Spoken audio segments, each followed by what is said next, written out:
Hello my sweets, it's Keisha. Welcome back to my channel. If you're new, welcome, and thank you so much for choosing to watch my video.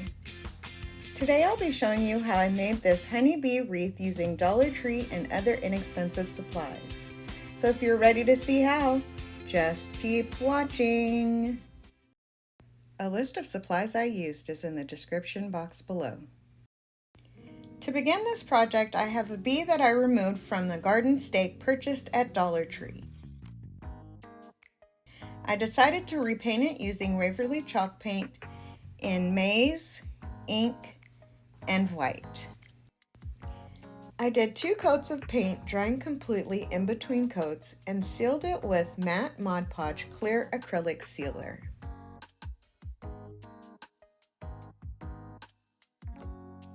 Next, I drew out a beehive on a scrap piece of cardboard.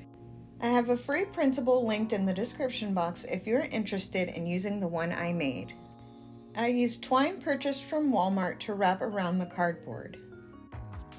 Another option is to unravel Dollar Tree's nautical rope and wrap a single strand at a time around the hive.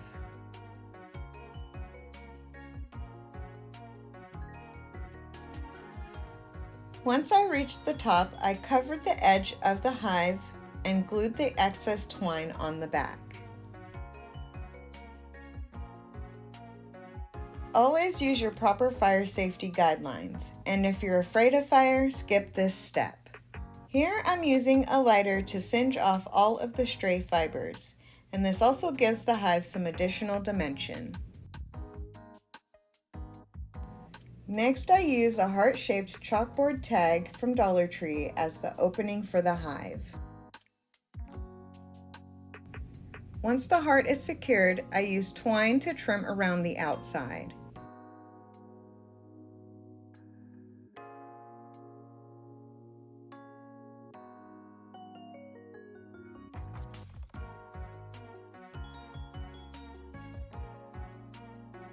Here I have a 14-inch wreath ring from Dollar Tree. Mine happens to be gold, but any color will do. These are the materials I'll be using for the wreath: yellow and black tulle, gingham ribbon, and fabric strips. Each is cut to 9 inches long. I'll begin with the tulle, creating a lark's head knot. Begin by bunching the tulle together long ways and fold it in half. Place the looped end of the tulle under the outer ring, making sure the tails are pointing towards the center. Pull the tail ends through the loop and tighten.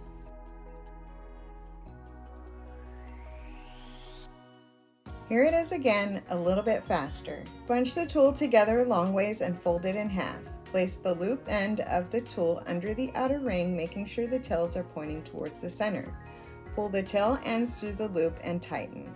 I started with this pattern of alternating 3 of each color. I skipped the second ring and began the next row on the third ring. I started this row with the yellow tulle. This is just one example of the patterns you can do. After getting about halfway around, I decided to change this particular pattern that I'll explain further in the video. Here I'm just taking a moment to show you how many pieces of tulle I used in one section. You can push them together and add more for a poofier wreath or less for a less poofy wreath. Here's where I changed my pattern. On the outer ring, I changed it to 5 black, 5 yellow, 5 black, 5 yellow for a total of 20 pieces of tulle per section. For the next row of tulle, I did 4 yellow, 4 black, 4 yellow, 4 black for a total of 16 pieces per section. This makes for a less poofy wreath. I need 4 more pieces of black tulle to finish this section. I learned this idea that I thought I'd share with you. Cut 2 pieces of cardboard the width of your tulle and the length needed. In this case, the tulle is 6 inches wide and I want 9-inch pieces. Then tape the 2 pieces together in the middle. Next, wrap your tulle around the cardboard as many times as you need. I only need 4 pieces, so I wrapped it 2 times.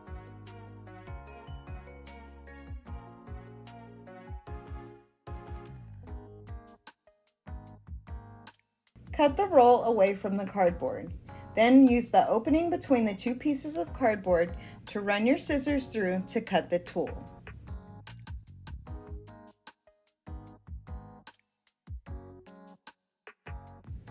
And here I have the 4 pieces I need to finish.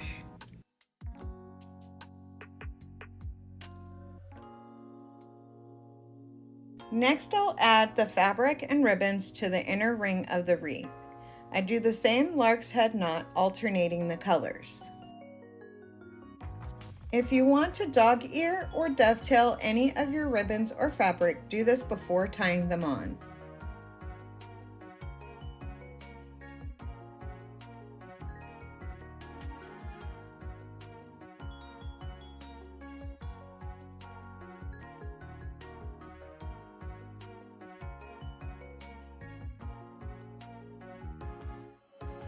Here's a look at the wreath after the fabric is all added.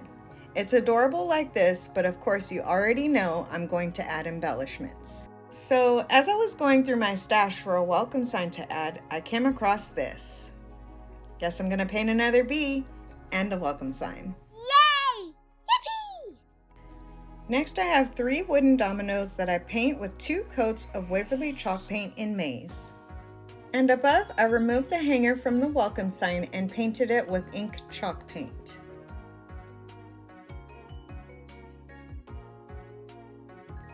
Once the welcome sign was dry, I used a Sharpie paint pen in white to make dashes around it.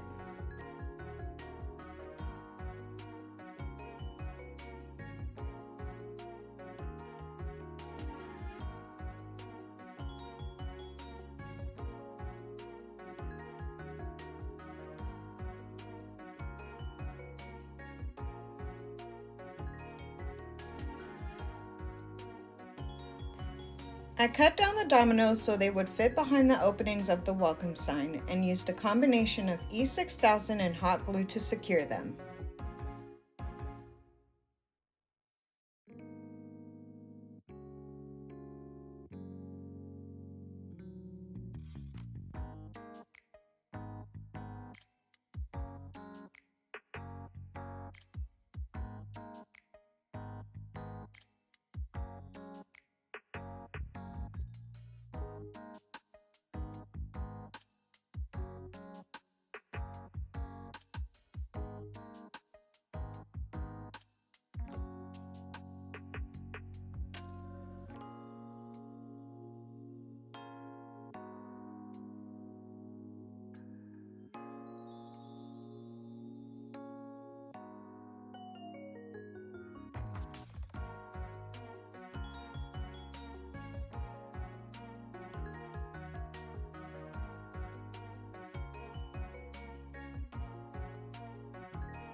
Here I'm replacing the chains onto the bee and the welcome sign after removing 1 link from each side. Above you can see I secured 2 black pipe cleaners to the back of the beehive.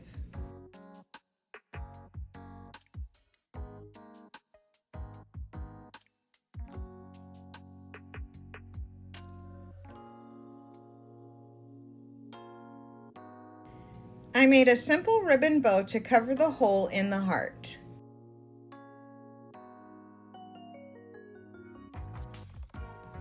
I have 2 8-inch pieces of ribbon that I'll use to secure the sign to the wreath.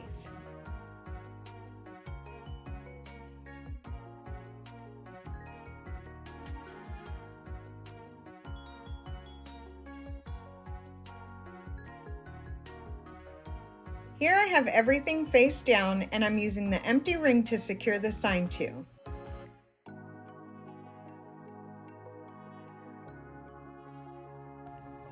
After some minor adjustments, I got it secured in just the right place.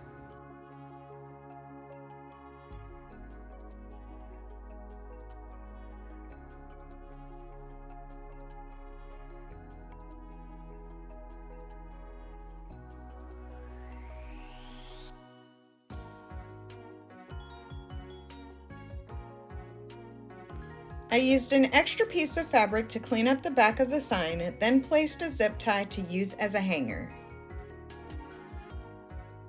Next, I placed the beehive onto the wreath, securing it with the pipe cleaners.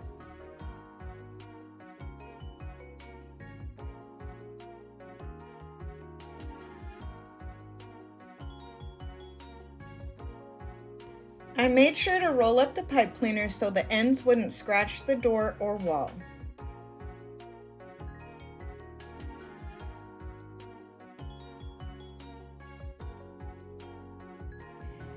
After the final adjustments and some fluffing, this wreath is done.